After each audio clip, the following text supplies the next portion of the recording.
திருவள்ளூர் வடக்கு மாவட்ட அஇஅதிமுக சார்பில் புத்தாண்டை ஒட்டி கோவில்களில் எடப்பாடியார் மீண்டும் முதல்வராக வேண்டி சிறப்பு பிரார்த்தனை மற்றும் 2000 பேருக்கு அன்னதானம் திருவள்ளூர் வடக்கு மாவட்ட கழக செயலாளரும் முன்னாள் சட்டமன்ற உறுப்பினருமான சிறுனியம் பலராமன் தொடக்கி வைத்தார்.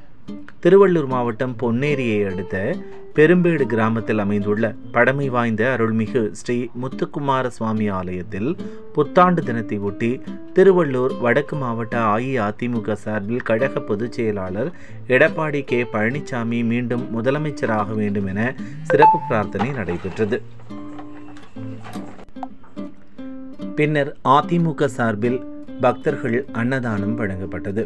இதனை திருவள்ளூர் வடக்கு மாவட்ட செயலாளரும் பொன்னேரி முன்னாள் சட்டமன்ற உறுப்பினருமான சிறுனியம் பலராமன் தலைமையில் 2000க்கும் மேற்பட்ட பக்தர்களுக்கு அன்னதானம் வழங்கி சிறப்பித்தனர்.